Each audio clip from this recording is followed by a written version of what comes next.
up, everybody? Welcome back to the Story Motors podcast. My name is Robert. His name is Mike. And who is this at the top here? Why, I believe that's our special guest, Remy Siu. Hello. What's up, Remy?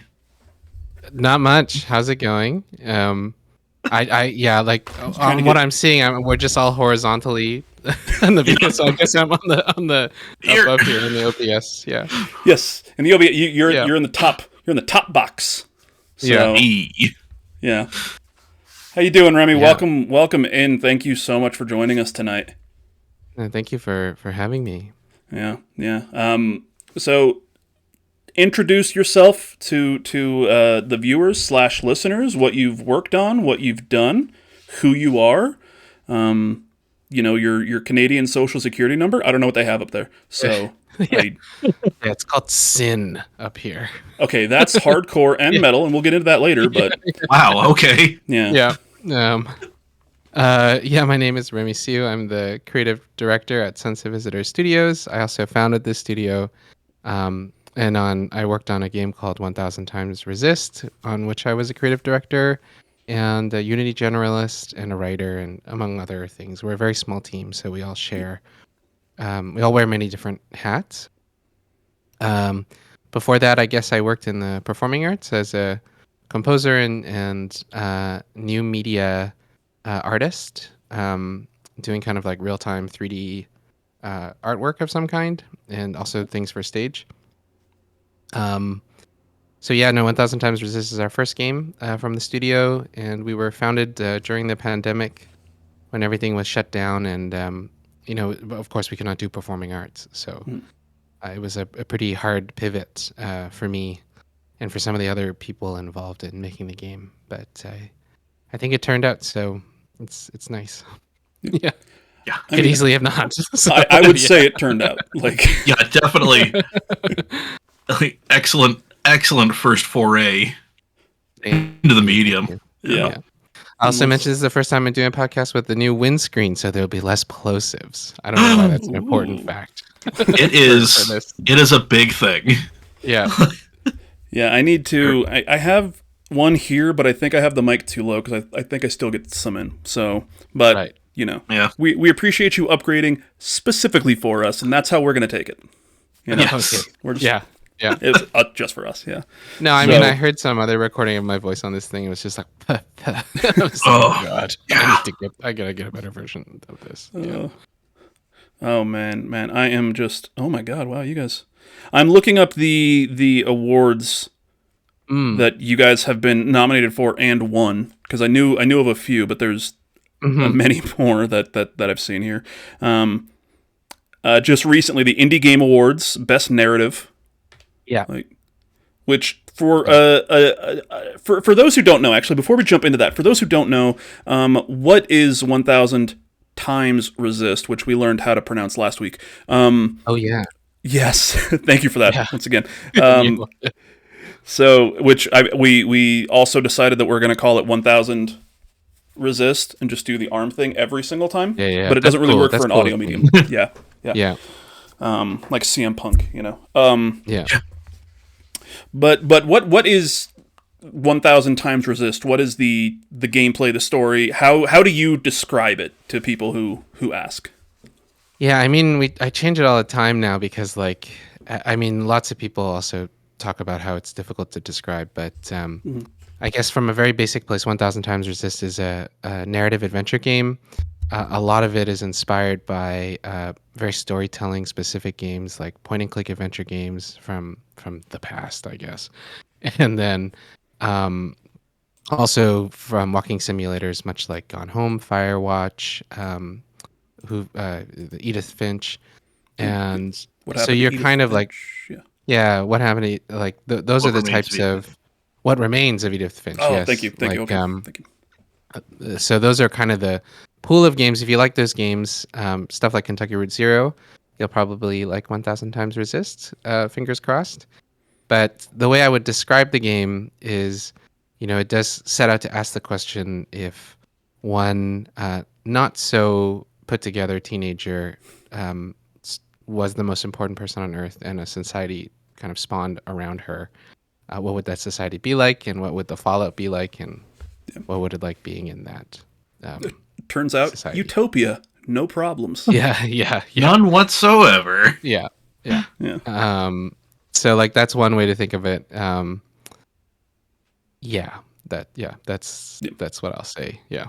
Yeah, and like you said, you guys started working on it and really started doing it because of the worldwide COVID-19 pandemic, which playing the game you can very much tell. Not in a bad way, obviously, but like it. Yeah. Playing the game this last year, 2024. Yeah. Going through some of those sequences gave me kind of not. I don't really want to say flashbacks, but made me think of back in 2020 where you couldn't leave the house, you couldn't do anything, you couldn't interact with anybody, and then you just feel alone. And then I'm playing this game, and I was like, oh yeah, I know what they're going through. I feel that. Yeah, I mean it's really interesting because because it was a lot of those early sections of the game were made around 2021, 2020. And I think, of course, this is not the first type of like pandemic or disease that's occurred in games, right? But one of the things that was interesting about, well, quote unquote interesting about, COVID was that it played out and unraveled in a way that I don't think many of us expected. And, it's not like how pandemics were maybe depicted in media, for example.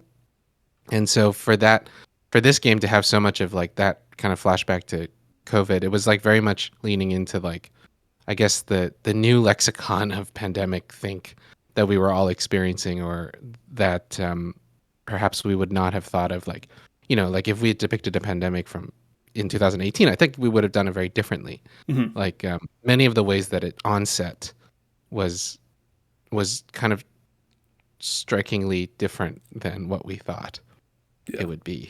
So than what everybody thought it was. I mean, we didn't get zombies. There weren't anything crazy. It was just everybody stay inside, and you can't go to the movies. Sorry. Yeah, like staying inside, or even things that, I don't know. Yeah, we all lived some version of it. Yeah. Mm-hmm. Yeah. It's crazy to say that we all did live some version of it, and yeah. Which is something that, I mean, obviously growing up, I don't know how old you are. Mike and I, we were born in the 50s. We made it through 1850s. Yeah, we made it through the Great Depression, made it through the Black Plague. It was way different. Yeah. But no, growing up, like you said, you see these depictions of a pandemic and it, destroying the world and governments just collapsing almost immediately and riots in the streets. And then when it happened in real life, it was more of a, oh no, I don't want to go out in the streets and riot because I might get sick. I want to stay away from people. I don't want to go out. I can do things from home. I can work from home. I can do things. Obviously, your team, you weren't able to do things at that time, which led us to the piece of art we're talking about today. But yeah, I do think when you say if you guys made the game even a year earlier, before the pandemic hit, it probably definitely would have been a completely different type of experience, I think. Yeah, totally. I think so. 100%. Yeah. But yeah, 1000xResist. Like I said, we were looking at awards here. Indie Game Awards Best Narrative, which once again a narrative focused game winning Best Narrative makes sense, and it's an incredible narrative. So congratulations to you guys.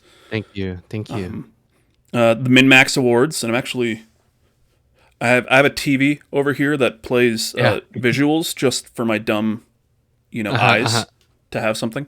And I'm watching Janet Garcia from Min-Max play Persona 5 Royal right now. So nice. Yeah. Minimum best thing and maximum best moment. They're probably for very specific things. I can click into it here in a bit, but and then New York Game Awards, y'all are up for 4 awards, and they all have names, which is fun. Big Apple Award for Best Game, just overall Best Game. Yep. Insane. Off-Broadway Award for Best Indie Game. Herman Melville Award for Best Writing in a Game. Very, very deserved. Right. Tin Pan Alley Award for Best Music in a Game. Yeah. And then we're super. Yeah. Yeah. Oh, sorry. Go ahead. Yeah. Oh no, I was just gonna go on with the DICE Awards. And this one was fun because the Dice Awards nominees were announced last week on Kind of Funny Games Daily with the Dice Award hosts Greg Miller and Stella Chung. And when they were going over the names, I think they said, the one of the first ones that you guys were up for was like Adventure Game of the Year. And Yeah. and they're like, yeah, 1000xResist, blah, blah, blah. And I sent in, I was like, I gotta learn them. I gotta learn them right now. So I sent in the clip from last week's episode, and I said, hey, Teach these devils. during an interview with a podcast, or like during an appearance on a podcast, he explained it's 1000xResist. And then they read it on there, and it was like, oh, I didn't know that. And they've been saying 1000xResist since then. Oh, nice. Thank you. Well, thank you very much. Yeah. This is it's a campaign. Yeah. Because I didn't know how to write just do 1000 resist. I couldn't, that took too long. I only had 150 characters. Adventure Game of the Year, Outstanding Achievement in Game Direction. It's, it's creative direction as well. Outstanding Achievement in Character for Watcher, and Outstanding Achievement in Story. That one, the Watcher one, I'm really happy about because Ni Do, who voiced Watcher, and other characters that we can talk about when we in the spoiler zone, but she did such an amazing job of being Watcher and being like the main voice of the game, and she recorded at least a third, somewhere between a third and a half of the lines that exist in the game. So for reference, that's anywhere between 6,000 to 7,000 lines of dialogue. Jeez. And yeah, she was the best, and I'm so happy that she's being recognized for that. So it's the character of the Watcher is, I mean, I guess you could say the main character of the game. Without getting into any spoiler territory, but Watcher is who you're controlling. When you start the game, and she's there, the whole time, and her story is dark. If I can, if I can, yes, that's one way to put it. Yes. Yeah. We'll go into some spoiler territories here in a bit, but at the beginning here, we'll give a good spoiler warning when we start to get to things. Yeah. But we'll sound the spoiler horn. Yeah. Yeah. But I mean, I think the answer might be good, but how does it feel for you and the team to be getting nominated and winning these awards for your first game? When this wasn't what you guys, necessarily set out to do, was to make games. It was just like, oh, well, we can't do art this way. Let's do art this way. And, good. Well, I will say that we are, it's still in a very surreal zone for us, I guess, because we're just kind of here. These things that when they happen, they're just they are happening, I guess. And it feels very surreal because especially I think it one of the moments of high surrealness, I guess, is the Golden Joysticks. We got nominated for best storytelling along with Final Fantasy VII Rebirth. And that was wild to me. I was like, okay, I don't really understand this, I don't really understand seeing, the characters that make up 1000xResist as text next to Final Fantasy VII Rebirth in this way. It kind of broke my brain a little bit. So I think we're still kind of in the process of processing it. So that, but it does feel, good. Right. and it's weird because it's never something that we anticipated at this level. So I think good, but then also I think we feel very grateful that there is and I say this all the time, that, in the performing arts, there's no infrastructure often to recognize the works of people in the field. And what I'm discovering and realizing is that in games, there is an infrastructure for that, and people really care. And that's nice, even outside of just thinking that, there's opportunity for and infrastructure recognize like not just ourselves, but like in the future other people and before us, like lots of other games. It's a nice thing to have, and it's not always a thing that you can guarantee exists. So Yeah. we're kind of like grateful for that. Yeah, and I'm pulling up one other award show that made me a bit upset that you guys weren't nominated for things, and that is the Game Awards. And I can tell you that I'm not the only person who was like, how in the hell is this game not nominated for anything there? And I don't get it. I don't get it, especially with some of the other things that were nominated. But you guys deserve everything that you're winning, everything that you're getting, everything. You say it's surreal seeing your game next to Final Fantasy VII Rebirth, but you deserve it. You guys worked your ass off, and you're telling something that's, for lack of a better term, original. I don't mean to put down Final Fantasy VII Rebirth, but it is, it's a remake, it's a reimagining, if you will. Yeah. Don't let me get into the best narrative award at the Game Awards being nominated with Silent Hill 2. Like, yeah, I mean, I love Silent Hill 2 and I love Final Fantasy 7, right? Like, but you know how it is. Like, yeah. But yeah, you guys crushed it, and I watched Mike, I thought I shared this with you. I must not have. I watched like a documentary that was about maybe a year or two ago. Just about from you guys about making the game. I don't think it was a Sunset Visitor video. It was Hello Traveler. Oh yeah, but I think we made it. Yeah, but it's on the Fellow Traveler YouTube. Yeah, it just popped up on my feed the other day, and I was like, nice.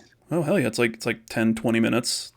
Yeah. A short thing. It shows how tiny the team really is. Looked like you guys were recording lines in a broom closet. Yeah. Well, I will say that we got lucky with our audio booth is like kind of nice, but it was like in the space with everything else, right? There was like very little separation of space there. We now are in a space that's it's in its own little room, but before it was like next to the entrance of the office, right? Because the office is very small. Mike, how much? I know you started playing it.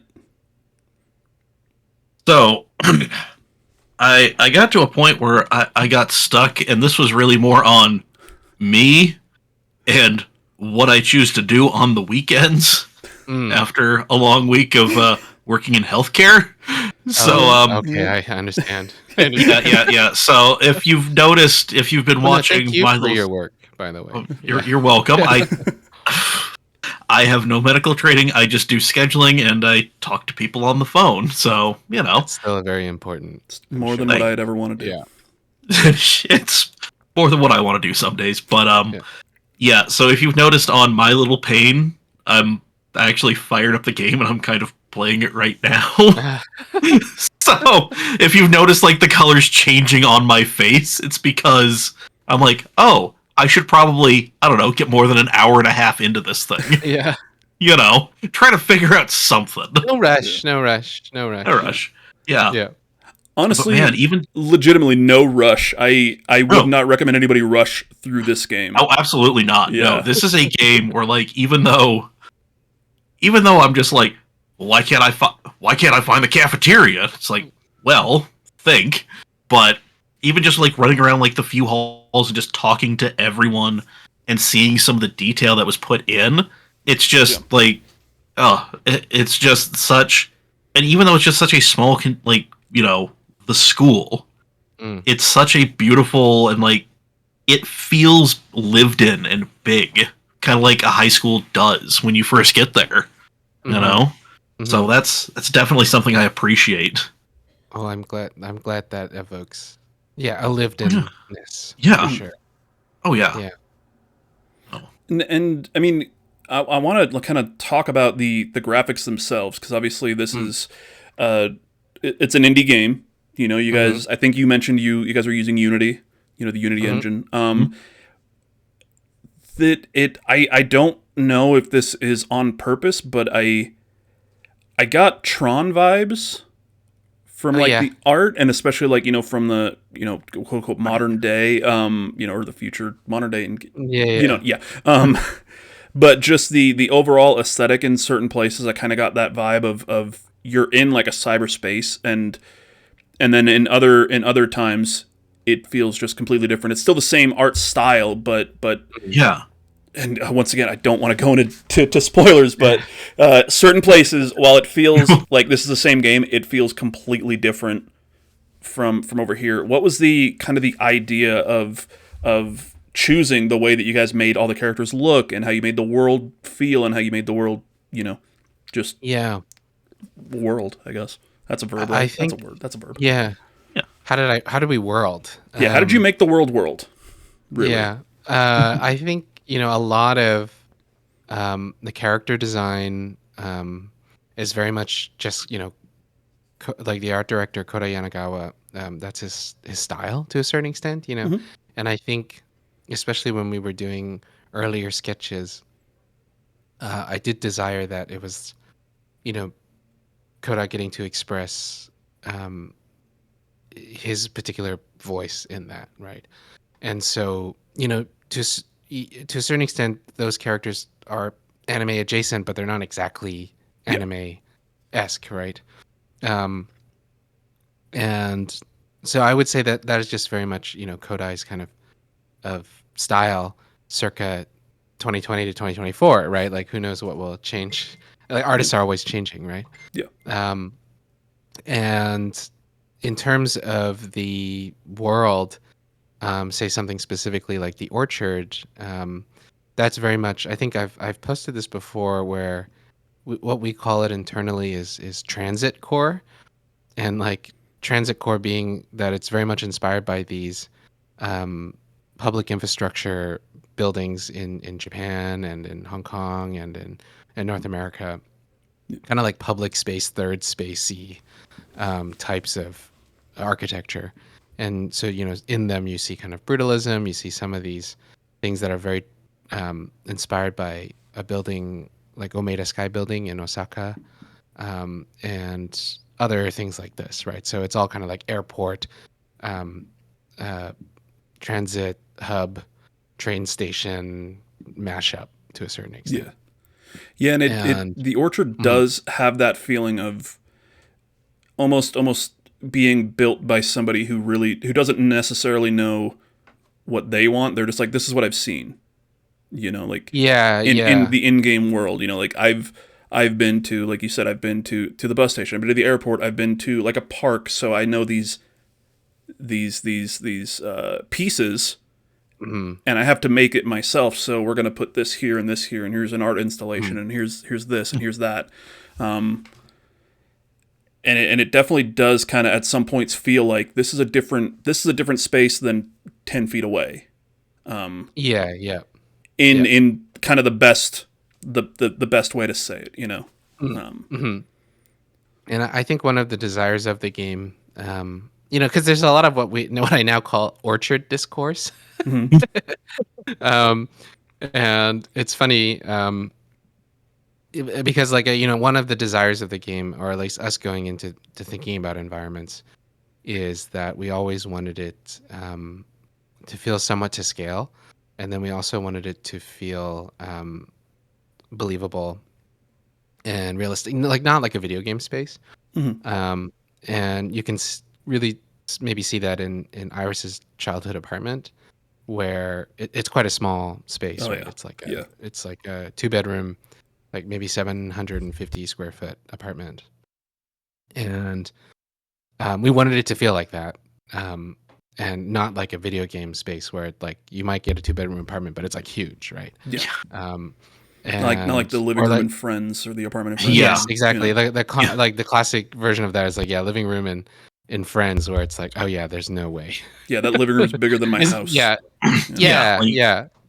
Yeah, like any of the old school like 3 camera sitcoms where it's just like, Yes, yep, this is a totally normal apartment, Yep. just a yes, 1,500 square foot living room. yeah. There's like You no know, way. yeah, Yeah, no, And like even the best version of that, it's like probably the Seinfeld apartment. That's the closest one. That's like, oh yeah, yeah, it kind of feels like this is yeah, somewhat, but it's still a yeah. very nice apartment to have in New Yeah. York, I think. It's Oh also yeah, it's physically like impossible, but it's fine, you know. Yes, Yeah. it's true. Exactly, physically impossible. The Yeah. hallway. Yeah. Mhm. So like for us, I think that was one of the ethoses that we brought to making the world, and much like in the high school, it's like, yeah, it is feels lived in. It does feel um, big. And like you get lost in high school, right? Like Yeah. sometimes you go to like a high school you've never been to before, or you do get lost. And I think interestingly about the whole Orchard Discord um, is the commonly brought up is like people do get lost in there, and so I mean we're actively thinking about like, okay, maybe yeah, everybody's getting lost in the Orchard. It's good. It's good. And we thank all the players to kind of like push through that, but uh it's something that we always are now constantly thinking about, but also like I think the original intent is that there was a desire that this thing is kind of a strange object that you're moving through. Yeah. Yeah. Which it definitely does feel that way. And I know, so I played the game in December, I think. It's November, December, so a bit after it came out. Yeah. And I read that you guys added a map after Yeah, the we fact added because that map. there were people that were being like, I don't know where I'm going. Yeah, there was a map I think added like a month or two after launch. Yeah. I think everybody was excited about that, and we found a fun way to. I mean, so people have varying opinions on this too. Like, we found a fun way to include the map. Yeah. It's a little bit of a haters gonna hate map, but like, I will say we really wanted to stray away from having a mini map in the corner, and because often I've said this before, it's this classic thing of like, okay, it's like if you always use Google Maps, you'll never learn a space. Mm-hmm. And if you take some time to kind of learn spaces, you may learn it, internalize it in a different way. Yeah. So at least that was the intention going into it. Like that, we did capitulate with the map that is currently inside of it. Yeah. With the map being and I think, like you said, a hater's gonna hate map is definitely what it is. Yeah. It's just a hand drawing kids cartoon, and it's like, you want a map? Yeah. Here you go. Boom. There's a picture of a tree. Here's this. Awesome. There you go. Yeah. Now, what I'd like to do really quick before we even jump into this, I had a question about something that I was reading about the game, kind of things that it was inspired by. There was a term that I'd read for the first time that I didn't understand. It's not something that was in my lexicon. And if I mispronounce it, I apologize. Like the diaspora. Yeah, kind of, yeah, diaspora. Diaspora. Yeah. Diaspora is also. I heard people pronounce it that way too. Yeah. So. Yeah. As you are the person who's going to teach me how to pronounce things. We've already established this on the podcast. This is now, yeah. It could be my Canadian accent. I say diaspora, but people also say diaspora, and then, but yeah, no, that is just something where of people who have kind of either left or is involved with migration, right? Yeah. Of different types of cultures and people across the world, and how that creates communities elsewhere, and then how those communities change, and it's kind of like a super interesting thing about how they do change depending on where they go, and what remains of the culture that they bring there, and so on and so forth. And so that is something we think about a lot as members of the diaspora, and then also as immigrants ourselves, or first gen, second gen, depending on who you ask, immigrants ourselves, and that is always something that we kind of think about and write about, and I do think for at least myself, I think I have a predisposition to science fiction because of my just being diaspora, largely because I look into the past, and of course there's you can trace the migration, you can trace it back to certain places, but a lot of like and I've been thinking about this recently, a lot of like the myth in those cultures that your parents are from or you're from, it's just not something that I immediately connect to. And so and I never like subconsciously did not connect to it when I was younger, because I don't feel like I see myself there. I see people that I know there, um, it, but in the future there is that possibility, and the myth making can happen in that future, a prospective future, as opposed to like a kind of fantasy past, if that makes sense. Yeah. Yeah. Yeah. So yeah, and that was like I said, that was a term that I came across that I was trying to look into, but just as someone who is first generation American myself, but I came from Europe. I came from Germany. It's where my family was, or my mom was from Germany. My dad's family was from England. So it's just it's a slightly different language here. I still eat bratwurst. It's the same. It's not as big of a culture shock as some other things, which we'll dive into it a little bit more here in a bit. But I think especially with the father in the game, I that's after I'd read that, I was thinking back to the father in the game and kind of how he was interacting with his daughter and with his wife and just with the world around him and where they were. And yeah, I found that fascinating because it's not always something that you see in a media like this. It's or in a way that you guys portrayed it. It can be something that's maybe just hey, yes, we're from somewhere else, but now we're here and we need to forget all that. Yeah, I think you guys did an incredible job with that aspect. But what I'd want to do here, if you don't mind, I'm gonna on this other screen. Are we cool to play the Out Now trailer on YouTube? Is that fine? I don't know if we need. Oh yeah, for sure. Okay. No, it's on YouTube. Yeah. It's out there. So what I'm gonna do here, we're gonna switch over to, and we don't. I think we've got audio. We'll switch over to the. I mean, you two can't see this, but on the podcast now, it's the three of us along the bottom, and then there's a big screen right up here with the YouTube video. Nice. I'm gonna play this. While I play this, I am gonna run and grab a drink really quick, and I'll be right back. Sure. But I've got it's wireless, so I can still hear everything. It's crazy. Yeah, right. So Crazy. Yeah, so this is probably should have started off with this. It's fine. But what? The trailer came out 8 months ago for when the game first came out. 1000xResist. Let's play this, and it looks like it just starts. We're starting hot, so.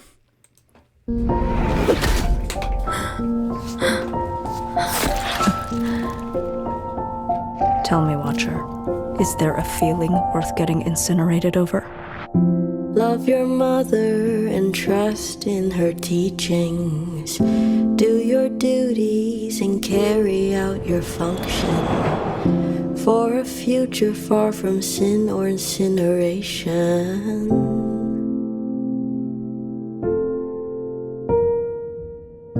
We're all just flowers in a garden of her making. Soon we'll grow beautiful enough to be worth taking. The All-Mother, she shines so bright,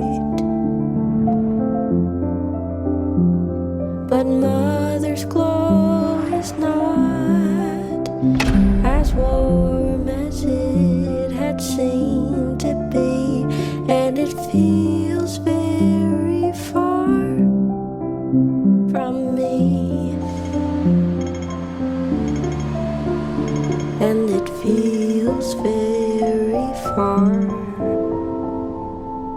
from me.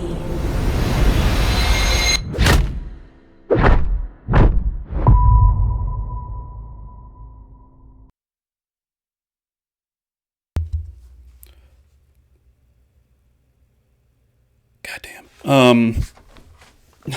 Sorry. That song, is that, it sounds like that song was written specifically for Oh yeah, Fixer's yeah, it song. was. Yeah. Yeah. It'd be very odd if that was an existing song, you know. Yeah. Oh, that's Led Zeppelin. Yeah, you know, it Yeah. sounded weird. Yeah, But yeah. okay. Well, okay, I will say is actually, the original song of that was written by our, one of the guest songwriters on the project, Alex Ma. And I think he had played that song for us, and it was used kind of like in another kind of performing arts thing that we did. And we kept coming back to it, and I kept coming back to it. It's like, oh, we should, this one, I think something makes sense for this. And then we adapted it, like Drew adapted it for the piano, and then the voice actor for Fixer sung it. And then now this is kind of it living its life as this thing now. Yeah. Right? And in all purposes, it is an original song now for this thing, because we rewrote the lyrics and all of that. But that's a nice little tidbit, is that like Alex was just kind of like noodling, one of his many songs that he writes, and we heard it and we're like, oh, You're like, hell yeah, let's grab that. yeah. So I think For the longest time, we didn't actually, we knew that Fixer would sing a song, but we didn't know what it would be. So it was just kind of like, empty in the game. Of course now she sings that song. So yeah, and was, I mean, what would the song have been if you could license any song that she was going to be singing? Would have been? Could you do licensed song and like, I wrote this and it's, "Party in the USA" by Miley Cyrus. I don't know. Yeah. I don't know actually at this point. You know what? I think I would have known at the time. I think I had a list, but now I can't remember that list. Yeah. So I had a thought, and I don't know if you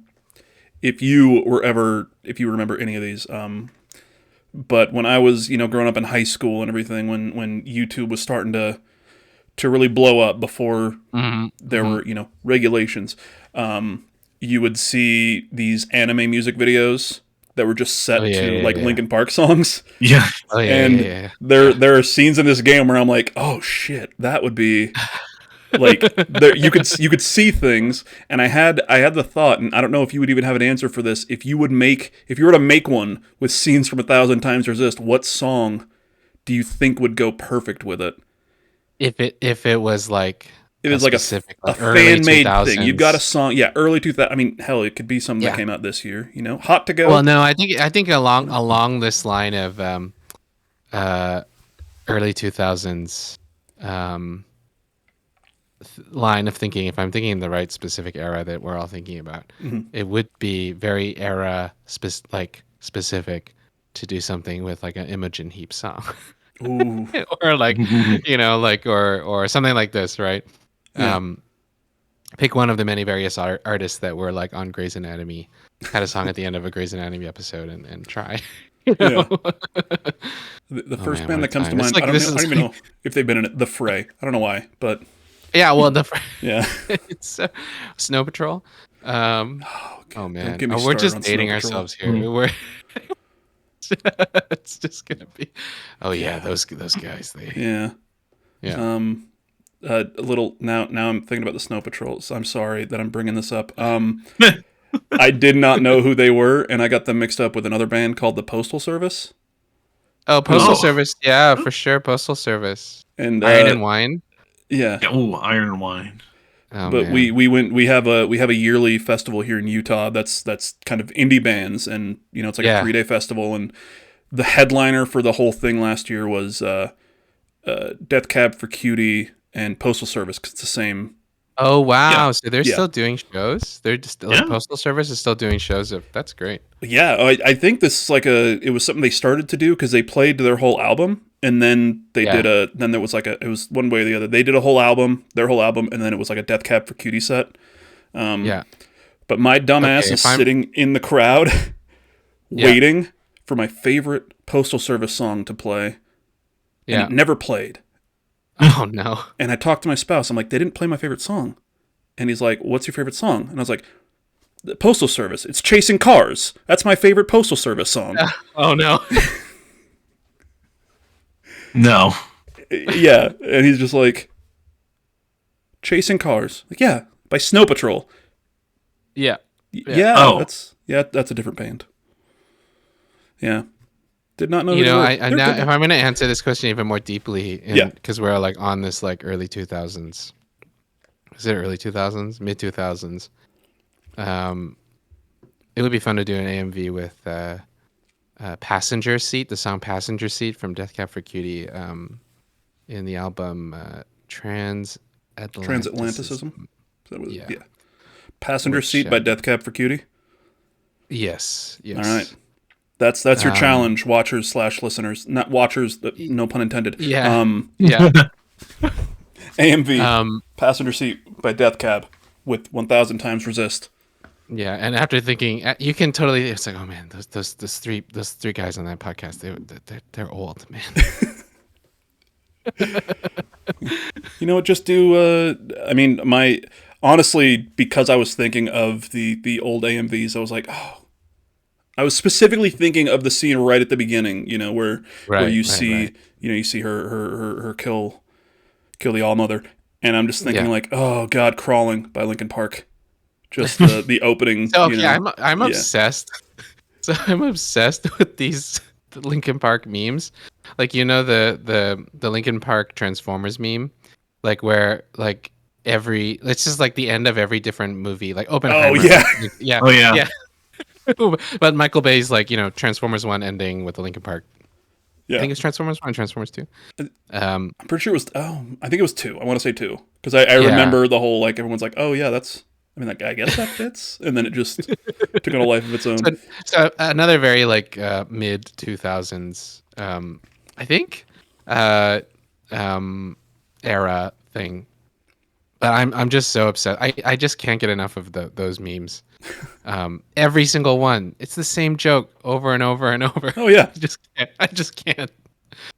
I can't stop. There's another, like, a similar kind of movie meme where you can put Favorite Son in the opening of any movie and it fits. Yeah. The song Favorite Son. Yeah.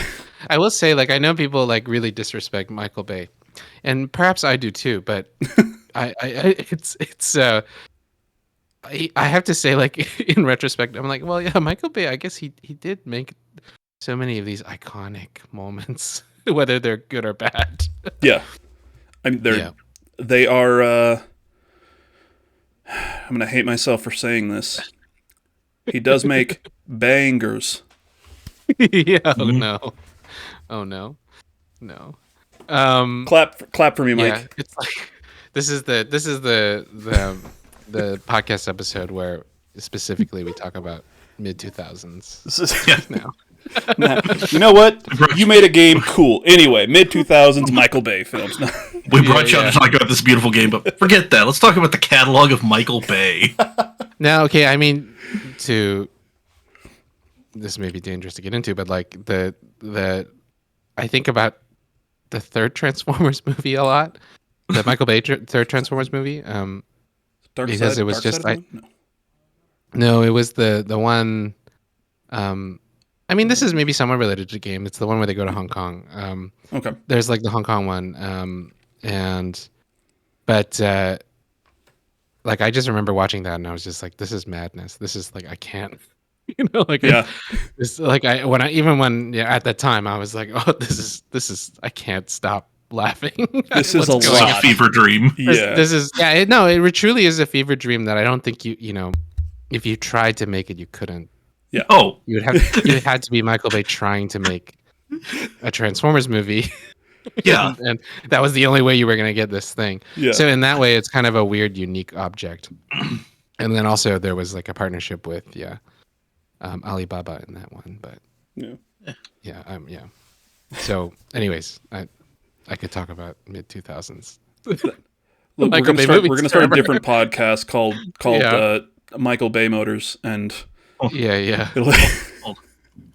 Oh, Michael Bay. I came here to hear about 1000 times resist. It's like, oh, by the way, let's We're just talking about some Michael Transformers. Bay movies. Yeah. Yeah. So Turns out this whole thing is just a love letter to Transformers. Yeah. So who would play Watcher in Michael Bay's adaptation? Oh, God. Oh, I would okay. be.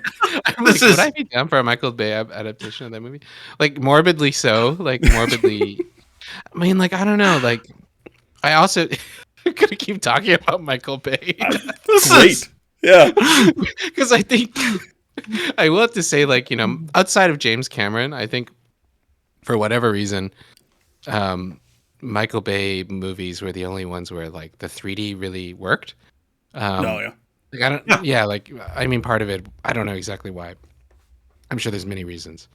But that was also props to Michael Bay for like, outside of James Cameron's, the only 3D movie that I watched in theaters that I felt was like, oh yeah, outside of some other specific instances, but yeah. Michael Bay. Yeah, Michael Bay. Michael Bay. Let's do this. Mike, do you have the alarm? Do you have the spoiler alarm? I don't think I have one. The spoiler. No, I mean I can go grab one of my dogs and they can just Stone scream. Cold says it's spoiler time. You guys, okay? Stone Cold Steve Austin 316 says we're about to spoil things in 1000 times resist. Actually, that's 317. 316 was I'm gonna whip your ass. Of all the times to not have an air horn. Yeah. You know what? We're probably good with the air horn. It's 8:30 at night here, and you live with people. So I'm going to add one in post, whatever. There you go. But let's I have some kind of just questions about the story, and I didn't want to jump into them, earlier and about things, obviously. So full spoilers. We're not going to, go through the entire story or anything, but there could be spoilers here. Yeah, and there's going to be spoilers for you haven't played the so you're going to get spoiled, but that's okay. Yeah, sorry, Mike. Yeah. It's fine. It's fine. Yeah.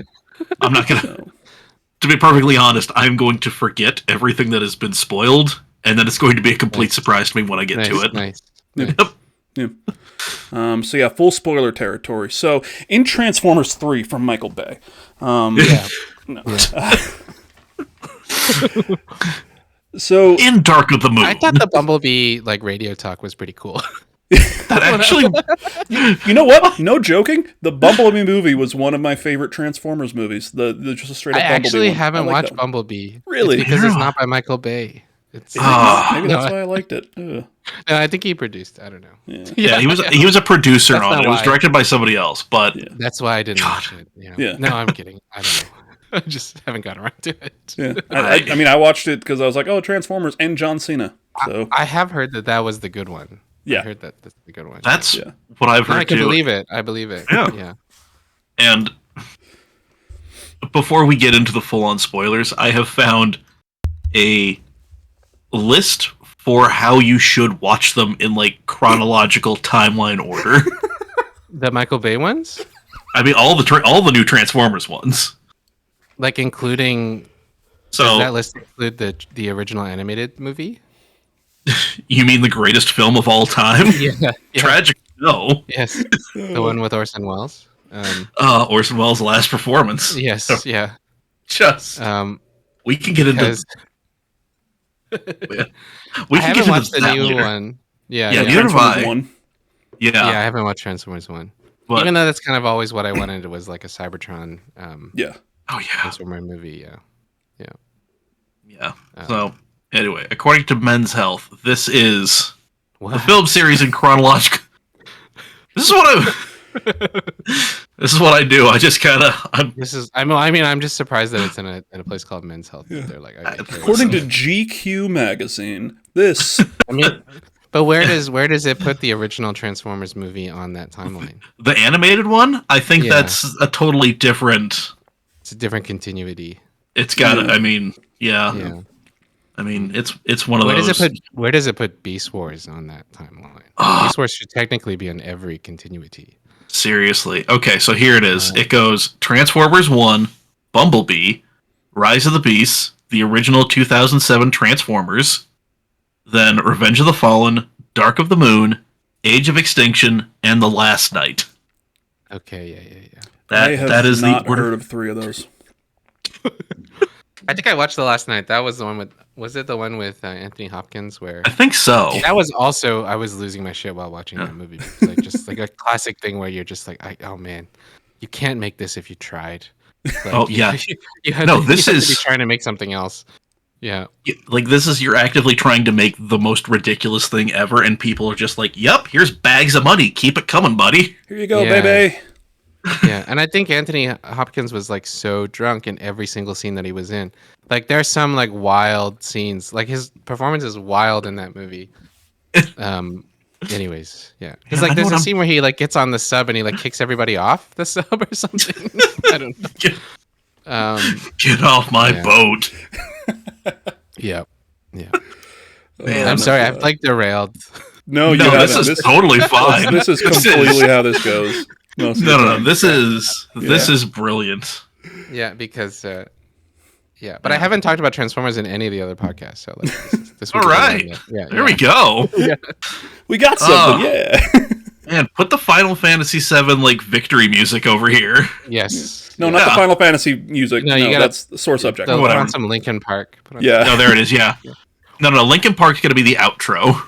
There was a time when I was very sad that was like, Linkin Park was associated with Transformers. I think because like I grew up with Beast Wars, and that was somewhat of a very influential thing for me as a kid. It was like, going back and watching it, it's like pretty legitimate like science fiction for kids, with all kinds of weird, continuity and timeline respecting Transformers canon, which is weird because like Transformers canon, like what? Does that exist? Like does that exist? But like Beast Wars, like essentially was like, yeah, we're gonna treat that seriously. It does exist. Yeah, and here's exist. Like the best version of Transformers in my opinion, still. But you heard it here, I guess. They made a Beast Wars movie, didn't they? No, I don't think so. Not at least the same. Not like not a Bay flick. Well, I guess they made a Bay flick Beast Wars movie, but I never watched that out of respect for the original Beast Wars. So the 90s CG Beast Wars. The very 90s CG Beast Wars. Did you know Ron Perlman and Peter Dinklage are in the Beast War, like the Rise of the Beast movie? I am just finding this out now. No. Do they play voices, or are they? Optimus Primal voiced by Ron Perlman and Scourge voiced by Peter Dinklage. Optimus Prime voiced by Ron Perlman. I think I know what I'm doing this weekend.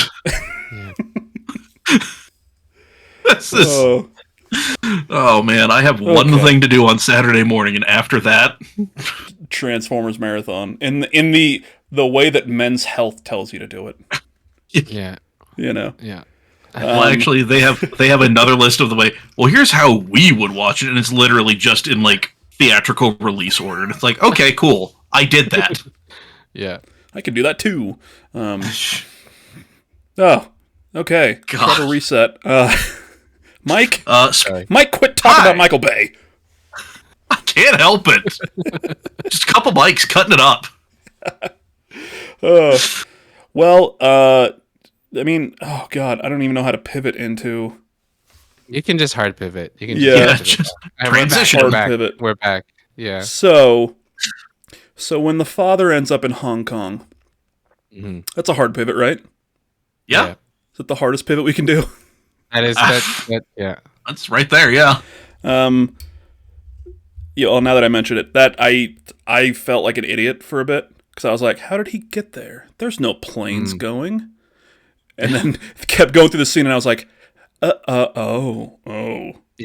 Okay. But yeah, no, that was heartbreaking. So one of the other themes that is very prevalent in the game, going through from from the apartment to kind of even the very end of the game is this idea of generational trauma. And I don't know if this is how you guys wrote it, but the way that it came off to me is that they're, except for maybe Blue, there aren't any good guys in this game. Yeah, and I think even Blue's a little compromised, right? Like, yeah, she did some bad shit, right? Actually, there's one good guy, bartender. But yeah, keep going. Yeah, bartender is great. Bartender's. Yeah.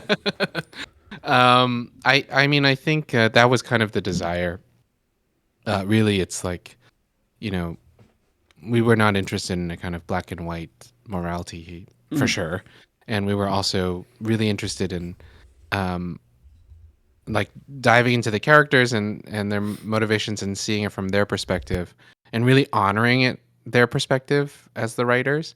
And when you do that, I think you do get an interesting conflict that arises inside. I mean, you just get inherent drama in that. I was always the writers and I were always just talking about, like, okay, well, we have to write it as if we were truly, really on their side. Like, and every single character, we try to approach that way, especially as we approach the end. Mm-hmm. And so, we just wanted to present a world where there was no easy answers, because that's what the real world is like. Yeah. And there's just a huge degree of interlocking complexities, both in the world, but then also inside of each character, which I think the biggest example of that is the character of Noah. Noah being at least one of my favorite characters, and us writing her to be very, you don't 100% know what she's thinking, Yeah. So I think that was very intentional for us. Yeah, Noah specifically, I'm thinking of kind of, as we alluded to earlier with some of Watcher's scenes later on in the game, where she, after the beginning of the game, where she kills the All-Mother, she gets captured, and then she's held in a room for years. Years, and it's the way that the scenes then shift from a third-person game to a first-person. All you can do is look around and see, Mauve over here at times, and it just cuts in and out to, she wakes up and Noah's there, and she's like, oh, I'm doing everything I can to get you out, but people are blaming you, but, you just have to stay here for a couple days or a little while. You black out, you come back, and then she's like, all right, well, I need you to do this thing really quick, but everybody's cool. And then it just gets to the point where every time that Noah comes in, she looks different, and you get the vibe of how things have been changing from without actually seeing that change. Which I thought was just a brilliant way to kind of tie in almost the two stories together. So for the beginning of the game, you're playing as Watcher, almost going through these memories and everything. Once again, we're spoiling everything. We're in the middle of it now. Going through, the memories of the All-Mother, and seeing things that now you realize, after the fact, you realize we're not correct. And the kind of a hard cut happens, and then you wake up, and now you're a different character, and you're in what feels like a completely different place. But apparently it's been there the whole time, and if I missed that while playing as Watcher, that's completely on me. No, you can't access it while you're playing as Watcher. Okay. I mean, it is there, but you can't go there. Yeah. But now in this almost, or at least the game does not allow you to go there. Yeah. So the Out of Bounds YouTube channel is going to be like, this is here the whole time. But wake up as Blue, and now you're in this like city area as opposed to the orchard. And that's where you work with Bartender, the greatest character in the video game. No offense to Noah, but we what do the kids say? We stand Bartender in this house. Yeah, you Bartender stand. Yeah. But you kind of see this new world that's a lot worse off but you are. I mean, at least I got the feeling. Yes, this is in the future. Obviously, this is taking place afterwards because that's kind of all you know is I play this thing, then I'm here, now I'm here. Yeah. And then seeing, like I said, just the transition from one place in the world to the other place in the world through a first person lens of Watcher in one room. I just have to say bravo to that because. Oh, thank you. And I don't know how else to put it, but yeah, I could just seeing Noah come in and talk and change over this time. You felt, oh yes, this isn't the same world, but it is the same world. It's very clearly things are happening outside that Watcher isn't aware of, but from somebody who played from here to here, this is how we got here. And the way that you guys do the story with like Mike is right now in the high school, and then the mechanic of kind of going back and forth in time frames. That's once again, this is how I interpreted the game. So if I'm wrong, I'm sorry. Not a smart person up here, but no. I mean, you're on it. What? Yeah. Sorry. Continue. Yeah. Well, no. I was just. What was that kind of gameplay mechanic of you're in one location, you're going back and forth to almost solve puzzles at times. It seemed like. Who had that idea? How did you go about writing the story in that way? Did you write it, in a sequential way, and then you're just like, okay, we're going to put this here and this here and this here, or right? Or kind of how did that come about? Well, I think the mechanic came about largely the time shifting mechanic, I should say. Largely came about because we wanted. We had a desire to tell the story in a nonlinear way, and just jumping time was one way to do that, I guess.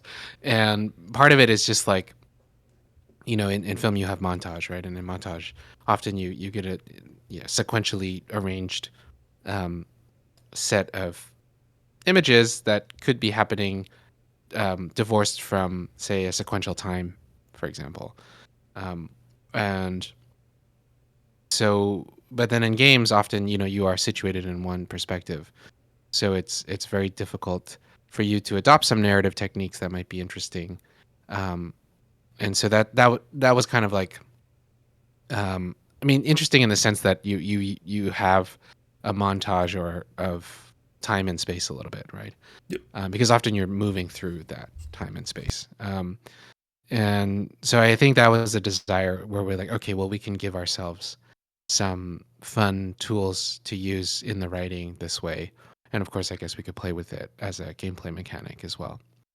But I think what you were saying about Chapter 7 with Knower and Watcher, that's kind of where that mechanic really collides, where it goes from also being a mechanic that you used in the game to now being just also like a formal tool in the toolkit to tell the story. And sometimes you're in control of it, sometimes you're not. But it's like a weird, interesting thing where Chapter 7 coalesced to be that way.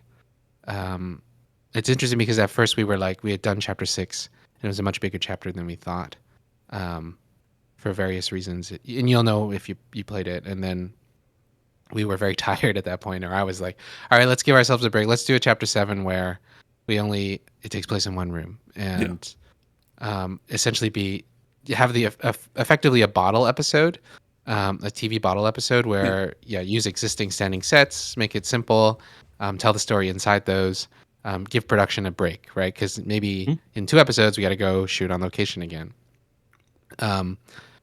So we tried to do that for Chapter 7, and immediately found that actually it's really hard. So it's really hard in games too, because when we think about it from a stage perspective, maybe to one degree or one way of thinking about it, 2 people just on stage talking to each other is one of the more easier things from a logistics perspective to put on. of course, in games, that's actually not the case. Having only two people, like, yourself and another person in a room talking, and you can't move like that is like a really hard position to design something around, right? And so that chapter all of a sudden started to spin out where like, okay, well, what if we're moving times in this? And that's also the first chapter where, and maybe the only chapter where it's like you change when you press the button to change the time, you not only change time but you also change space. So we're breaking a new rule where it's like now we're changing time and space when you press R1 or L1 or whatever. And many of those things that came out of chapter 7 that I think people have been responding to is very much that kind of constraint that we put on ourselves and us trying to live in that constraint and live out the consequences of that constraint. Like as you said, like the costume change was funny because like it was kind of a thing that came at the end of the it was interesting because we started retreating Noah. We were thinking about Noah's costume, so to speak, quote unquote costume, very much in that way, where we're like, okay, we got to start to introduce some elements of her changing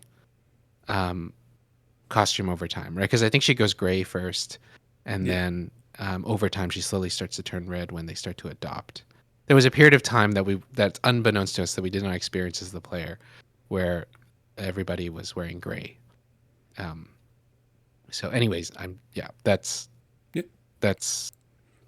just about chapter 7, I guess. Yeah, and I mean chapter 7, with it being quote unquote bottle episode, was just so impactful seeing, oh wait, first off, she's alive because we've been told that she was killed and all of these people were killed and everyone's just gone.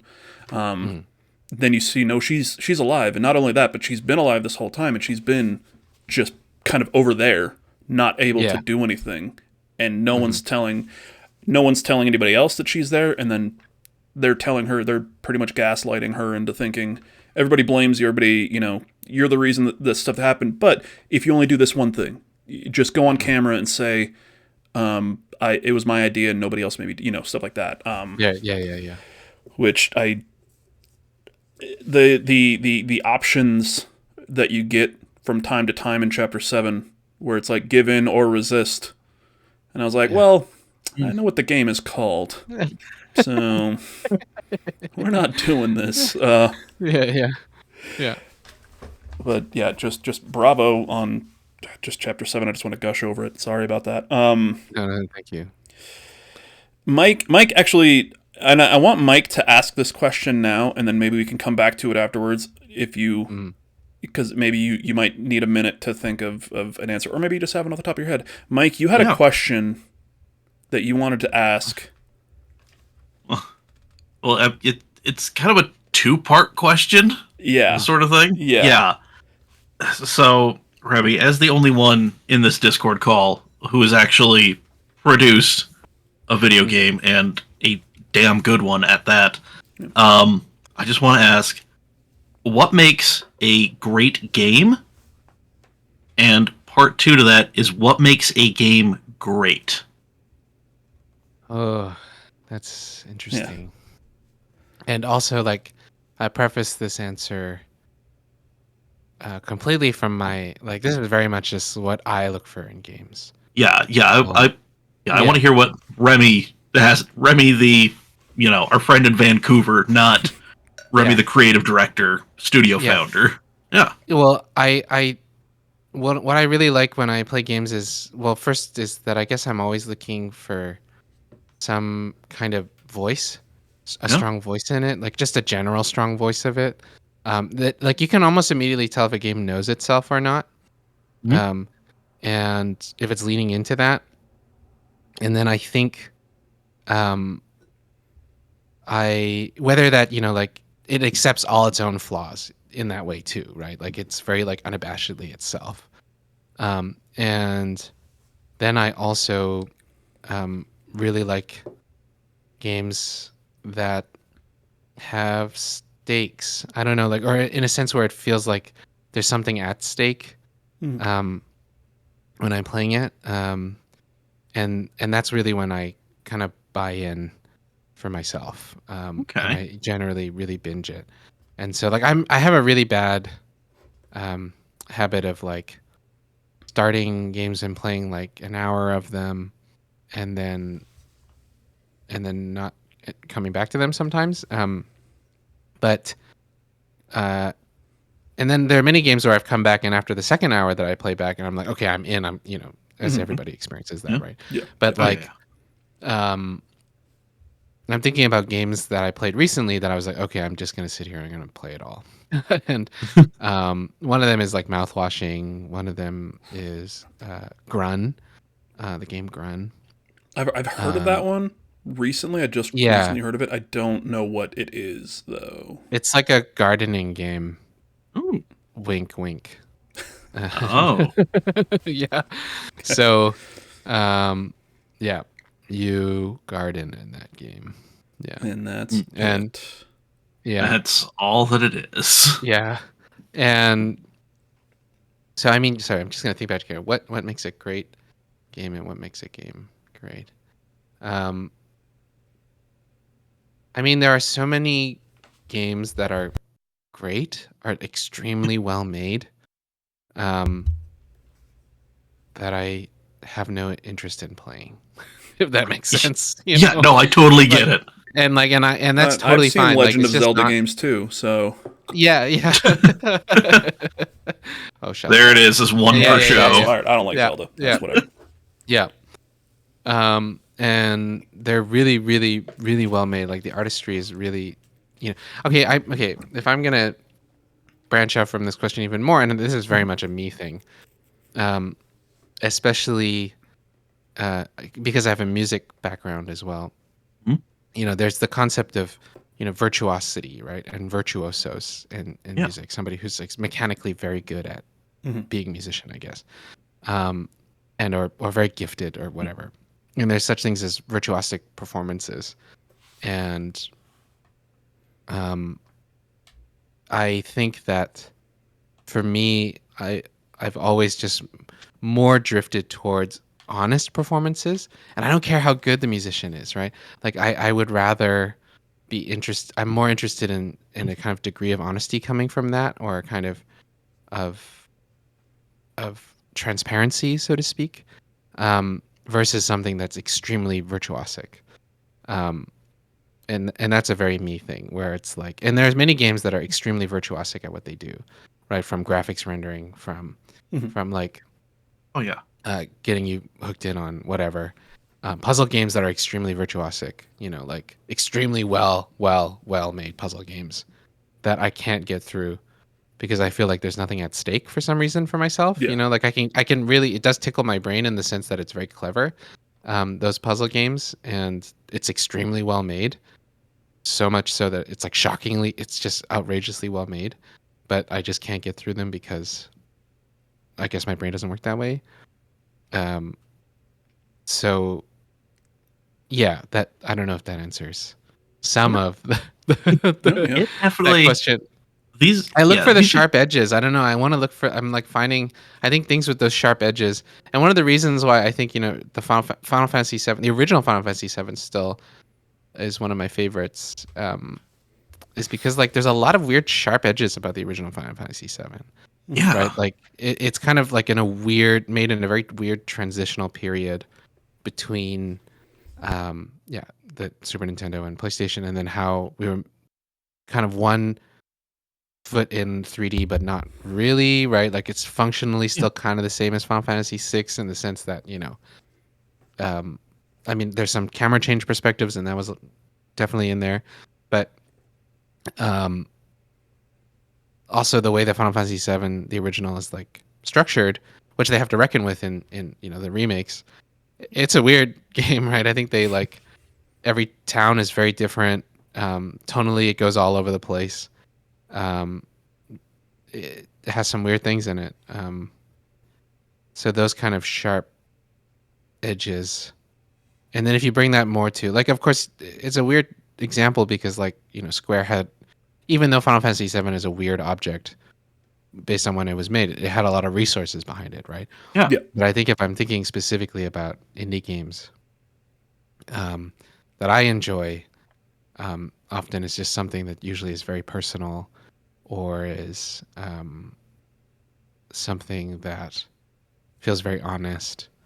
And if those things are there, like, I'm generally will forgive anything. Yeah. And I'm so story brained too, so it's like, like, I will play I mean, the we are the Story Motors podcast yeah, for a reason. yeah. So like, I'll play the original Nier. Like, sure, I'll play original Nier 3 times and collect all the weapons to get like 15, 20 minutes of new content at the end of Nier that Yoko Taro put in, and not regret it. If I'm like really want to, I mean, I think that's some of the power of if a narrative, or if a game feels like it has stakes. It doesn't have to have narrative in a traditional sense, but if it feels like it has stakes, like a really good version of this is like, Case of the Golden Idol. I just played that for the first time recently. Yeah, like I was just like binging it, right? I literally, I think I just heard a lot of people talking about the Rise of the Golden Idol, and then I saw the Case of the Golden Idol was Right. on Game Pass, and I was like, oh, Right. I don't even know what this is. Let me try it, and Yeah. started it out, and I was like, I saw the first level, and I was like, the shit is this? And then Yeah, 5 hours yeah. later, I'm 7 chapters in, and I was like, Yeah. okay, but this guy was here, Yeah. but now he's here, Yeah. That was like a long circular answer to your question. All right.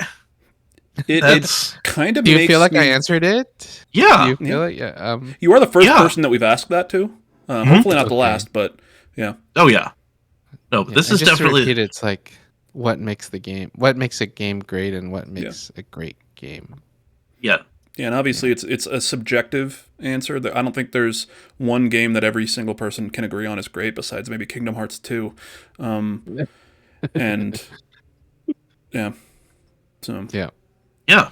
No, and with this question, like I expect all sorts of different like types of answers, Yeah, I think So- people Yeah, it's like, this is- so whoops. Oh yeah. Sorry. This is a question that's sorry. Yeah, this is a question that's going to get different answers from different people, and I don't think anybody's really. There might be some similarities in some parts of the answer, but I don't think you can say, "Oh, yeah, Remy and this person, they had pretty similar." It's, it. Yeah. Yeah. I mean, that's so, such a fun thing about games. It's so wide. There's so many types of things yeah. available. Yeah, it's wild. yeah. One of the things that I while you're thinking of your answer and kind of the sharp edges and things like that I was thinking of is we did a series of episodes. It wasn't supposed to be. It was supposed to be one, but it was a series of episodes going over the Fallout TV show that came out last year. And one of the things that a lot of people were, talking about online, whether good or bad, is this canon?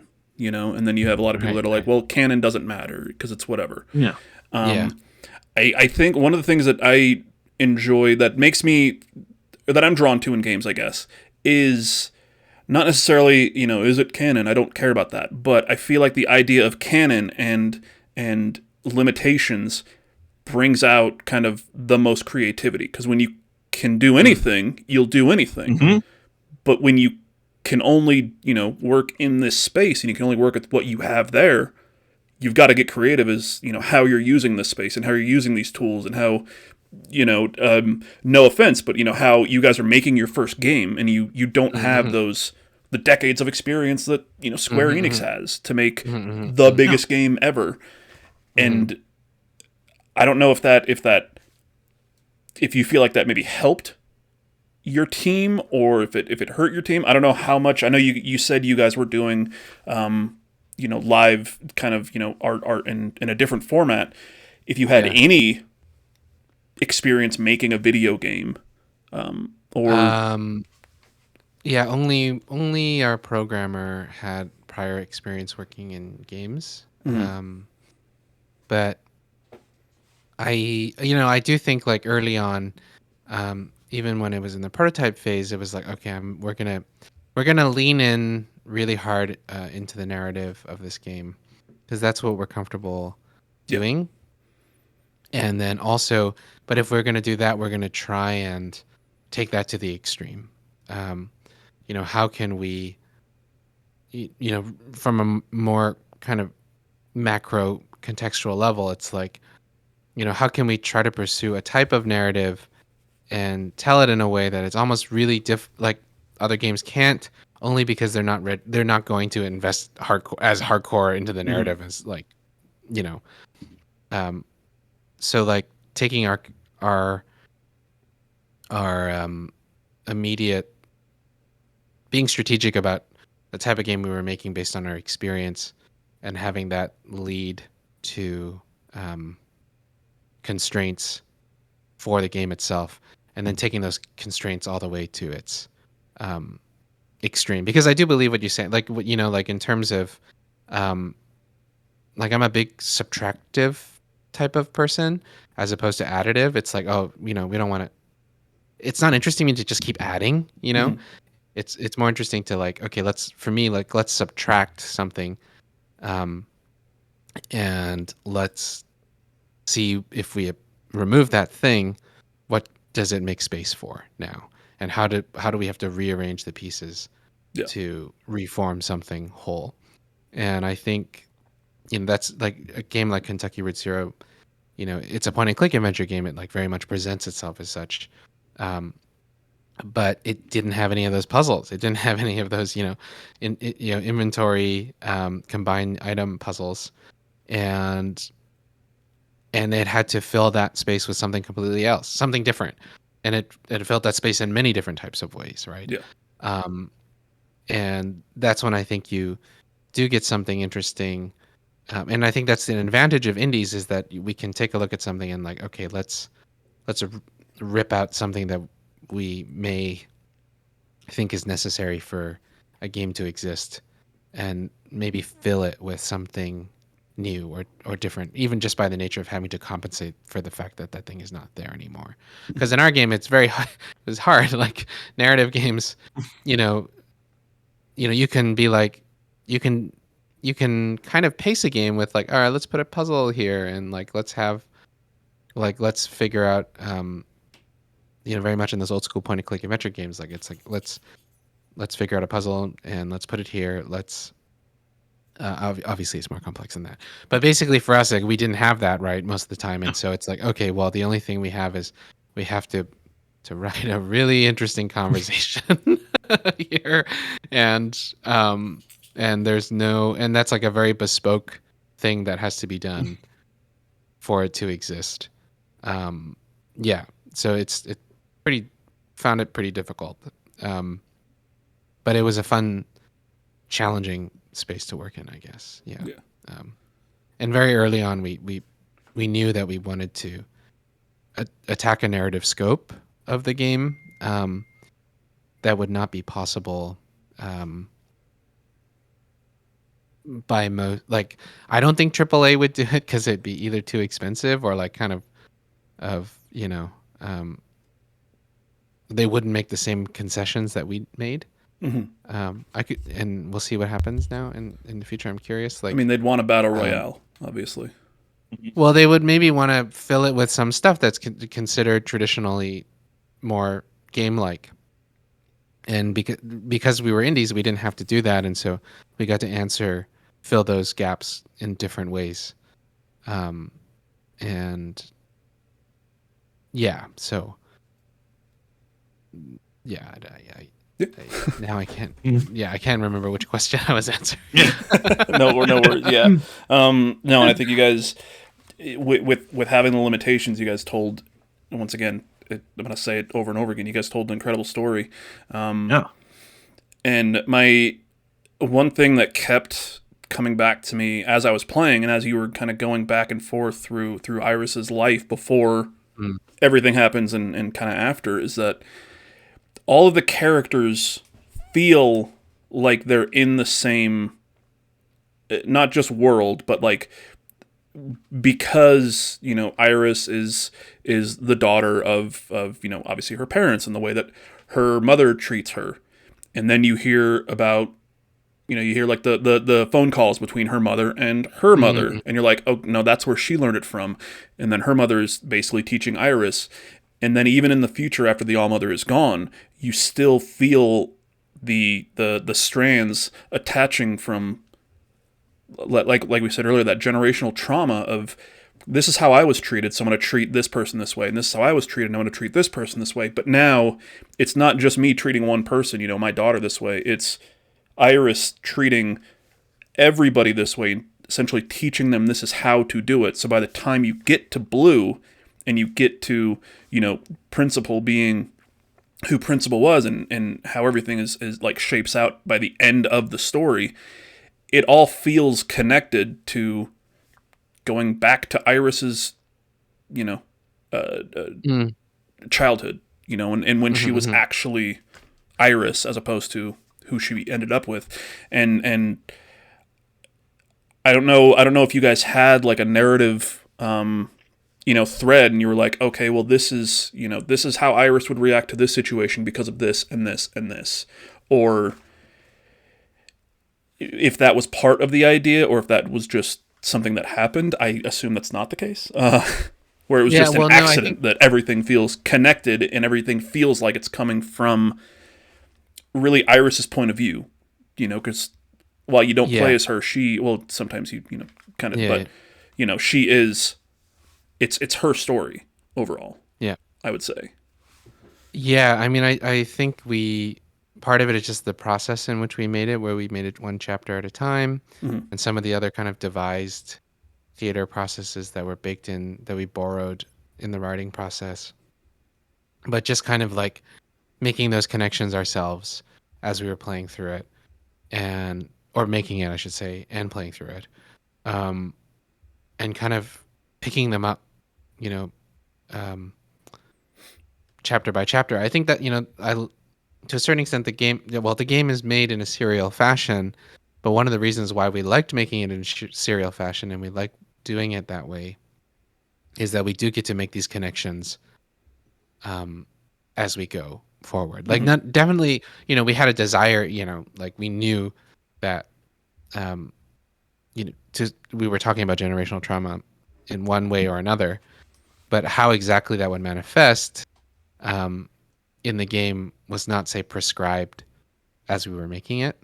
It was very much us understanding that was one of the thematic concerns that we had, and moving forward chapter by chapter, seeing opportunities in which to seize for that, right?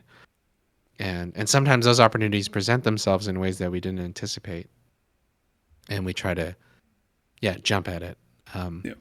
So for sure that much of this game was felt out that way, if it makes sense. Yeah. But that's not to say that, it's like we there was still like an environment and structure where we kind of understood what we wanted to do from a very broad, high level. Yeah. Well, winding down here, I had a question from a friend of ours who has been on the podcast many times, Venom Dex. He played the game on Steam, or on stream, sorry, and probably on Steam as well. But played the game on stream after we'd heard a lot about it from, at least for myself and probably for Dex as well. The first I heard about this game was on Kind of Funny, and the kind of clip that I had up earlier, Barrett Courtney from Kind of Funny talking about it, and just being like, oh my, thank you, Barrett. Barrett's gotten, he's now gotten me into two obsessions, which one is this, and the other is the Persona series. Oh, nice. Because of him talking about it, and I was like, this guy loves Blink-182 like I do. He might have good opinions. And he did a whole thing on Zelda, and I was like, maybe not. But no, Barrett Courtney from Kind of Funny gushing about this game anytime that he could. They just did their Game of the Year lists, and I'm pretty sure this was really, really high up on his, if like top 3, I would think, if not number 1, I'm not sure. But yeah, God, I lost my train of thought because I was thinking of Dex. Yeah, Dex had this question that I had, where it's all the characters have, their names as to what they do. You've got Knower, you've got Watcher, you've got Healer, then you've got Bang Bang Fire. Yeah. why not just shoot her? Like, was there a reason that did I miss it in the game where it's this one person has this kind of, Yeah, I mean the way that we've and this is something that was also asked once on our Discord. I think when these names are coming about, whoever was naming them, to a certain extent, was maybe coping and or softening the function of actually what Bang Bang Fire does. And something that continually happens kind of like in the first half of the game especially is that there's a kind of degree of infantilization of very serious things. Yeah. And so that's one of them, I suppose. But we also thought it was kind of funny. So, yeah. Yes. In fact, so much of our process is often cracking jokes to each other. Yeah. So like that's how there was more than one. Yeah, there were like that's actually why the Jows actually come back in the second half. Those were because we just were like, oh yeah. we were just like, oh yeah, will Jow come back in a second? We were like brainstorming. I think we were in a writers meeting and we were like, and then someone was just like, what about Jows?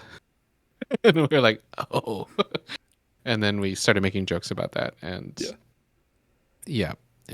Learning the history of Iris and Jow, and then the history of the sin. I forget the term. The sin of the first sister. Ancient sister sin. Yeah. Yes. Yeah. Creating the Jow as a gift, and then I think that was something when you kind of see that whole scene play out. It was something that definitely clicked for me with that idea of you're not listening to me. Where. She's like, I'm gonna do this nice thing because I read this about Mother. I'm gonna try to be nice, and then Mother is like, no, I told you something to do. You didn't listen to me, so now everybody is gonna be, I'm gonna take it out on everybody. Like her mother would get mad at her and then take it out on her father, and stuff like that, which I thought was a great. It's pretty heavy hitting, where you're trying to find you're walking with Iris as she's deciding that now she's going to be a mother, but the only way she knows how to mother is with discipline and anger. But now, like, you've probably gotten this question a lot, and maybe maybe this is going to be the place where you announce something brand new for us. What are y'all working on? Are y'all working on anything coming up or anything new? 1000xResist. We can't say anything at this time, but we are working on. We are continuing to make games. So okay. I think that's at this time all I can confirm here. Alrighty, Half-Life 3 confirmed. Yeah, Half-Life 3 confirmed right here. Yeah. Get Half-Life 3. I don't even want Half-Life 3. I want Portal 3. Oh, there we go. About Half-Life 3. Everybody's like Half-Life. There was like a Portal like fan thing that came out. Portal. Yeah. So, I saw. It was, I don't want to really get hate for this like Half-Life 3 hate. Like, but no, I will correct myself. I'm also looking forward to Half-Life 3. But also I would love a Portal 3. Or maybe they're the same thing. If they were the same thing, I would lose my shit. So like, I mean, would be. Yeah. What if Gordon has the portal gun in Half-Life 3? Well, I mean... Portal Life 3 confirmed. Yes, Portal Life 3 confirmed. Yeah.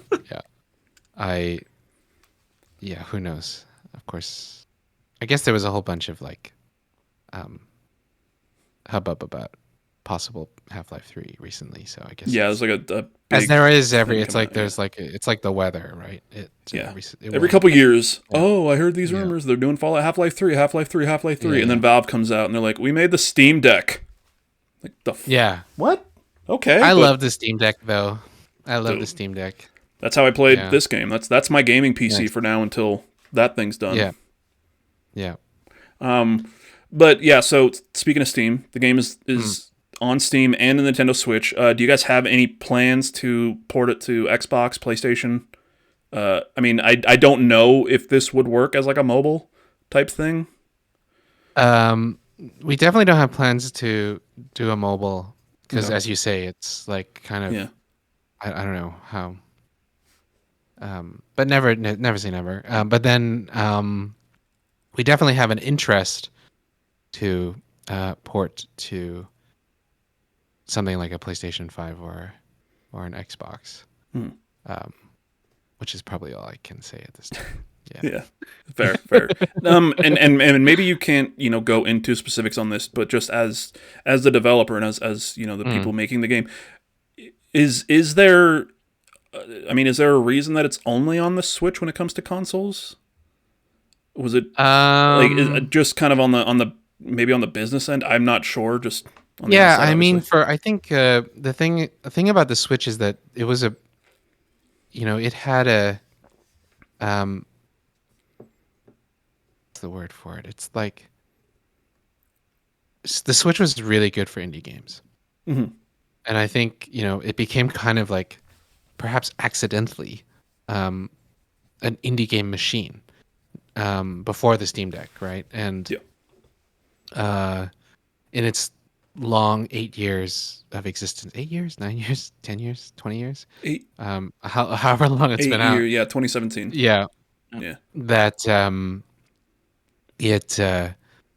there was a time, I think there was like an indie boom for Switch, and so that was definitely a target to be on that console. And I think it's also and I think this is something that more people were saying back in 2017.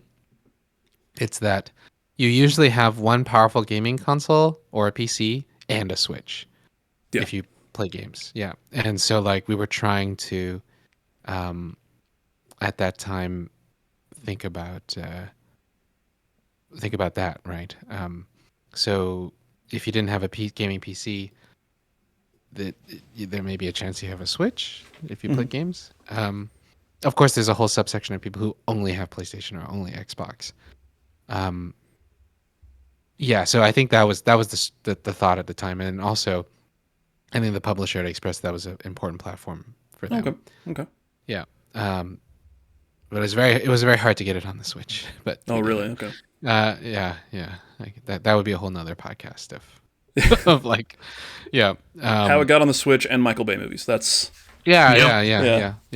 It's separate full podcasts. But I think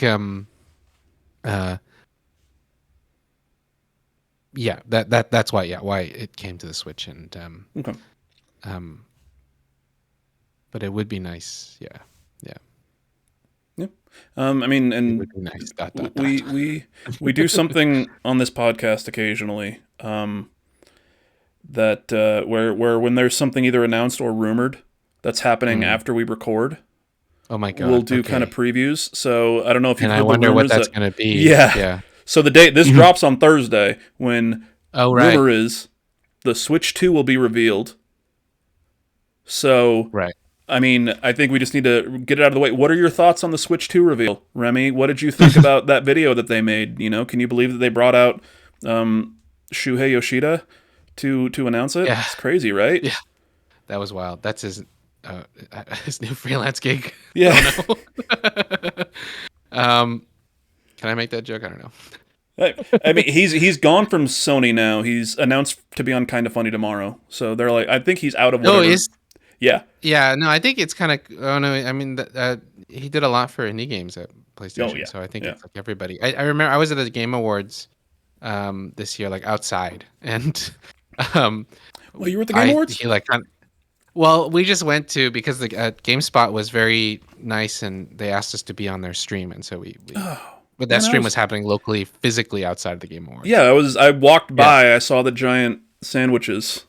Yeah, the sandwiches. We didn't win one, unfortunately. But I was like, how can I win that sandwich? And like, well, it's and but Yoshida, he was walking by later in the night, and I think people were just like, as he was passing by, people were just like shaking his hand and like thanking him, and I tried to, because you walked past me. So you were, I tried to, and I was like, Mr. Yoshida, and I don't think he heard me, or he hates me. But mass respect to that guy. The Switch 2, what did I think about the Switch 2? Well, I thought the video revealing the Switch 2, where like they played it outside in a tennis court, and there were like the go-karting scene in Shibuya, like with the Switch. That was really cool. I don't know how they made the Switch 2 into the steering wheel, but then also made it Mario Kart 9. That was a good touch, I think. Yeah. In the video that came out later today. Yeah. But that LCD screen, though, I don't know. We'll see. Yeah. But I mean, the price being $7.99 for that's crazy. I don't know what they're thinking. That's a weird Nintendo decision. Yeah. All right. And Well, the cartridges, I think they should have kept the same size cartridges, but they didn't. I guess. They're bigger, but now they taste like bacon. So yeah, that's an upgrade. Yeah. Don't lick the Switch cartridges, kids. Yeah. I remember that rumor going around when the Switch first came out, and I was like, I bet that's not real. And I tried it, and it was real. It was real. I'm waiting for the OLED version personally. Yeah. It's weird that they announced the Switch 2 release date and the OLED release date a year later. That's kind of a bold decision, but that's fine. Yeah. That's fine. So, Remy, I drank a tiny bottle of champagne for you guys to celebrate the Indie Game Awards, and good luck in the DICE Awards and New York Game Awards. Thank you so much. Yeah. Tell people kind of, where they can obviously find the game, obviously Steam, Switch, another kind of last pitch for it, maybe, the next game you guys are working on, and what your favorite game of all time is, just in that order. Well, you can get the game 1000xResist on Steam and Nintendo Switch. It's a narrative adventure game, and it's some real fucked up shit happens in it, so you should play it, and I'm not going to say anything about it, and you'll find out. Yeah. I didn't want to use that type of langue, but I'm some sorry. fucked up shit happens. This is at the end. Yeah.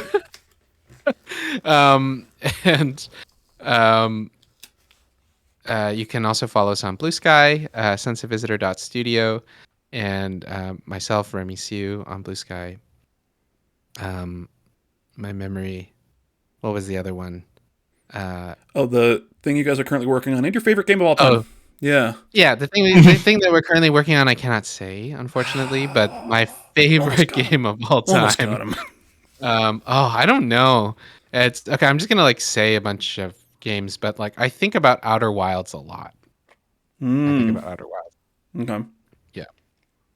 So, I've never played Outer Wilds, because anytime I think of it, I think of the Outer Worlds, and then I'm like, I want to play the Outer Worlds. Outer Wilds. Outer Wilds. Yeah. Outer Wilds. Did I say it right? Yeah. Outer Wilds is really good, and you should absolutely play it. Okay. You should absolutely play it. Yeah. I will. You'd love it. I think you would love it.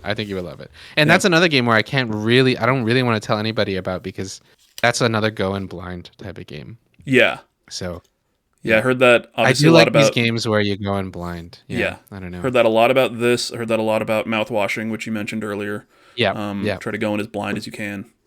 I went in blind with mouthwashing. I just knew that it was doing really well on Steam, and I was like, I'm just going to check it out. Yeah. And then I didn't know anything about it. I didn't read the description. I just saw the key art, I guess. Yeah. And so I think that was the right decision as well. I've seen screenshots. I had a stream on where somebody was playing it, but I wasn't really paying attention to the game. Yeah. So I saw the graphics of it, and that was kind of about it. But yeah, mouthwashing is one that I do want to check out. But Outer Wilds, if it's not anymore, I know it was on Game Pass for a while. I don't know if it still is. Yeah. But really, one last question. If you don't want to answer this, totally fine. There was the story recently of it was another indie game that kind of got a boost in sales, and they came out and they're like, yeah, we kind of made all the money back already.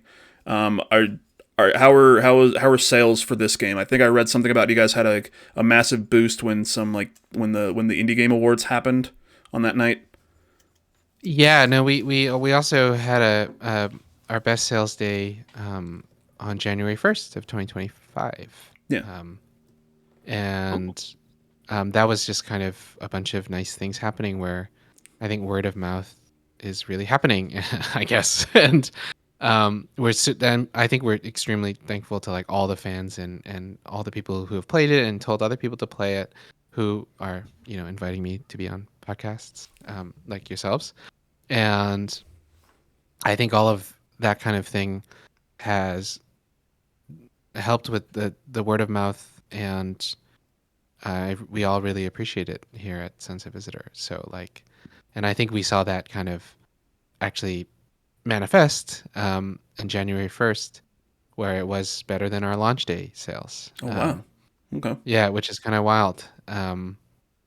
So I think we're in a nice place with those sales, and we hope that the word of mouth continues, and people keep discovering the game kind of into the future, because yeah, I don't know, we want people to play it, I guess. No, I mean it's a very easy thing to say. You want people to play it, and it feels like a game where, especially kind of, I think in the future when you have kind of kids that are growing up that were growing up during COVID, where they're going to school, not being able to go to school and everything, and having those memories, they're going to come to this game even years later and be like, oh shit, this is kind of how I remember some things. The school is empty. I can't talk to people. I can't do anything. I'm separated, and that's what I grew up with. I would be really curious to see, people kids who had lived through that and like play the game down the line and see what they think. They definitely experienced all of that in a very different way than we did. Yeah. So Remy, thank you so much once again. I think you're the first developer that we've ever had on here, and I know nice. we kept you for a while. We did talk a lot about Michael Bay, and No I worries. love that. No, and the Michael Bay thing is like, yeah. You are welcome on here anytime. If we ever do, occasionally we do episodes that are just about a single game or series. When we do the Outer Wilds one, I will talk about Outer Wilds anytime. Yeah. I'll play it, and then I'll hold you to that. Michael Bay and Beast Wars, I guess. Yeah. Outer Wilds / a Michael Bay episode. That is the future.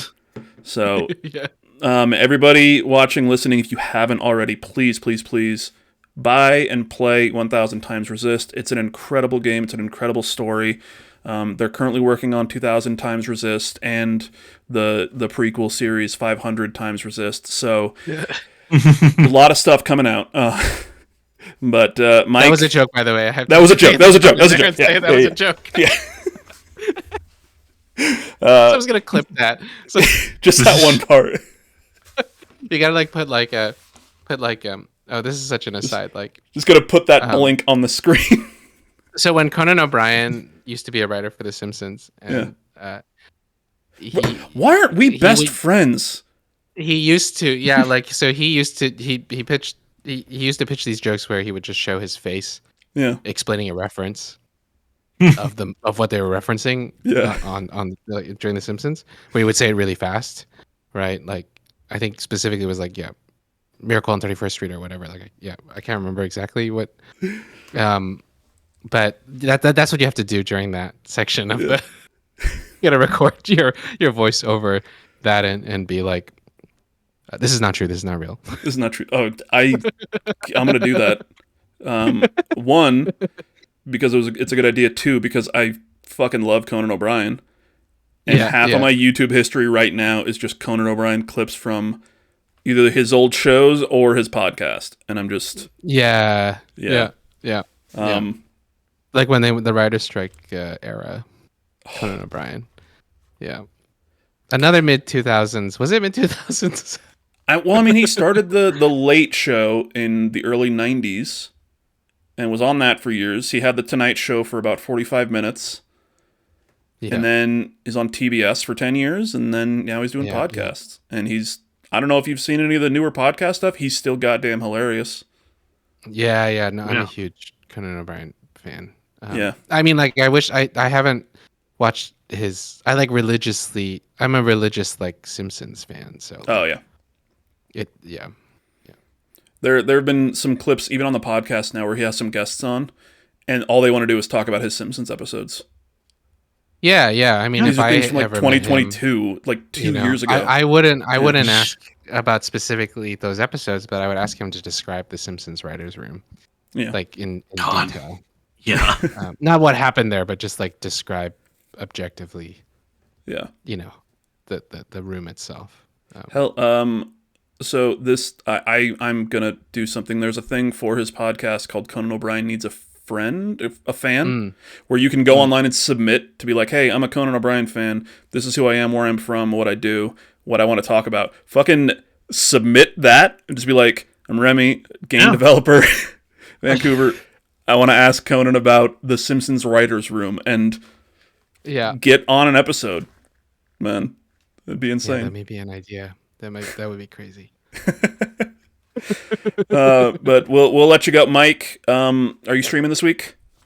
Yes. So tonight, as this episode drops, we're doing another beginner stream. So my girlfriend, certified beginner at video games, is gonna hop on, and we're gonna try and find a game that she enjoys. We'll play for more than an hour. So, yep. And then since it's a 3-day weekend, I don't know, I may get day drunk and hop on Call of Duty or Halo or something for a wildcard weekend.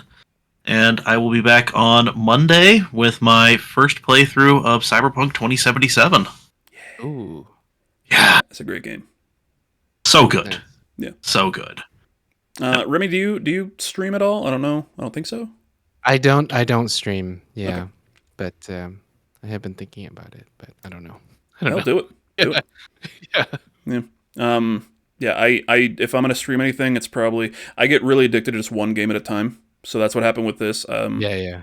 Is I started playing this, a couple nights in a row because, like I said, I didn't want to binge it, and then I think I got to like chapter 6 one night, and I was like, oh, I'll play a chapter, and then I'm gonna play something else, and then 5 hours later, I was at the end, and I was like, I can't play anything else right now. What the hell? Yeah. If I stream anything, I just started playing Shin Megami Tensei 5 Vengeance, so I might jump into that. Nice. Yeah. Nice. If I was thinking if I streamed anything, I would just be walking around in Final Fantasy VII Rebirth, bumping into things. It's kind of like because I finished that game now, but I didn't do any side quests, and I wouldn't be doing side quests. I think I would just be walking around. Yeah, just walking around the world looking at everything. Yeah, it's a gorgeous game. Like it's really gorgeous. It's really gorgeous. Yeah. Well, Story Motors Podcast. I'm not going to play the outro music right now because I'm going to put in Linkin Park from the AMV. Yes, please. So, yes, please do it. What name the song? Name the song, Remy, real quick, and I'll put it in right now. I actually don't know what the song is called.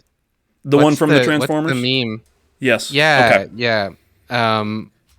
But like we've got to you got to sign off to it.